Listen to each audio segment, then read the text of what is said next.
Alright, so we're back at the water. I got the SeaDoo fixed, coolant lines are done. Be on the lookout for that video. That should be coming up after this one. But for now, the top priority is to get speed runs done on the SeaDoo. I've got the stock impeller in it. We're going to go test that, get it warmed up. Shouldn't blow a coolant line this time. I went over all of them, they're all tight, and had to replace 2 of the hose clamps. So now I'm gonna have to back this in the water.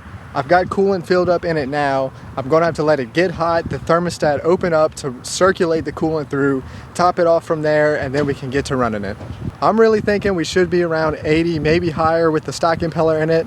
Hopefully we see some more. It's a hot day, it's really muggy. As you can see, it's a little cloudy out here. We have been battling the rain, so the humidity is definitely up. We really should get some decent numbers with this, and I'm excited to see what it'll do.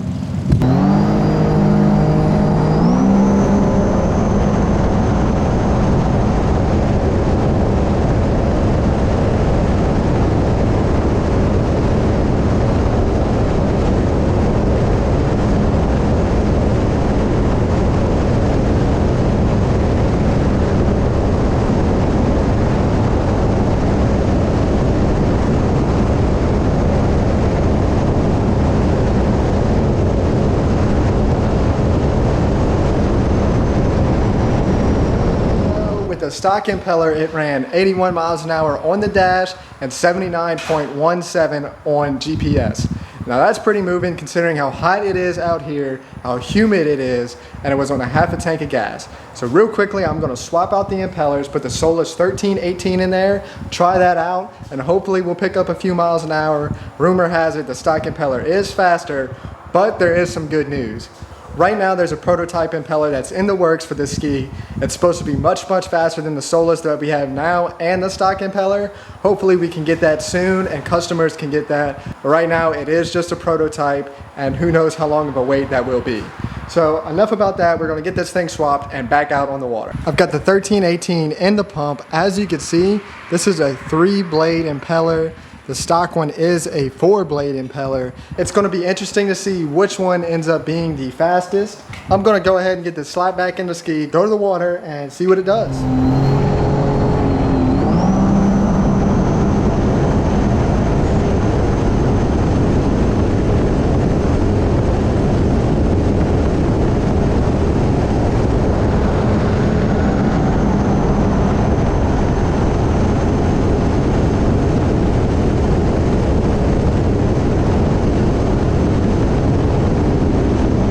Well guys, we've got some very interesting results with the Solus impeller.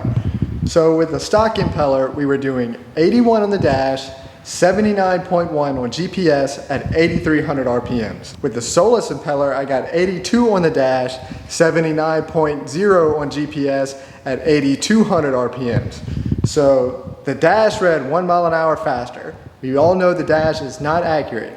So on GPS, we ran 0.1 mile per hour slower with the Solus, but came down 100 RPMs. So I think the winner here is going to be taking the Solus impeller, taking some pitch out of it, and that's going to bring up speed, RPM, and acceleration, and that's going to be faster than the stock impeller. I also want to point out, these tests were done with the seat on and half a tank of fuel, so these are real world numbers. We did not have the seat off, getting more airflow, cooler air in the engine compartment. This is as real as it's going to get. We don't want to mislead you guys, running with the seat off to show off speed numbers where cooler air is going to be circulating through the engine compartment and not a hot engine bay like it would be if you're out riding. So in this video, I did not record acceleration. And the reason for that is because I do not want to spoil next week's shootout video that we're going to be doing between the SeaDoo and the Yamaha. So if we look back on the Yamaha, that did 83 miles per hour on GPS and 2.8 seconds to 60. There's a couple things that I want to point out here. One, it's got a much faster tune setup than what's currently in this SeaDoo. We're going to put an 8,500 RPM tune limit on there. Right now it's got an 8,800, and that's going to bring down speed and acceleration and of course the RPMs. That's going to evenly match these things. So it's going to be the exact same mods on these two, the same level of tuning done to these two, and the same conditions. When we tested the Yamaha, it was in cooler conditions, it's not as humid, and it's so humid right now, as soon as I walk outside, I start sweating. It's just that ridiculous down here. The heat has been nothing like it's ever been, so that's going to bring down the performance on the GP as well. These things I think are really going to be close. The acceleration on the SeaDoo really feels super strong with this kit. You can hear that supercharger whining, and I really love it. Turning on this thing with this kit is just unbelievable. Just leaving the throttle pinned and turning the bars, there's nothing like it. I really love this SeaDoo. It's an awesome watercraft, especially with these mods done to it. So we're definitely going to be putting the Solus impeller in this kit, but we're going to take pitch out of it, and that's really going to bring up the performance. We're going to do that over the week, get both of these two dialed in, and be on the lookout for that shootout video. If you like what you see here, please subscribe, like, even comment on the video or share with your friends. And that's really going to help this channel grow a little bit more. It costs nothing to you, and it's only going to help this channel out. Thanks for watching, and I'll catch you in the next one.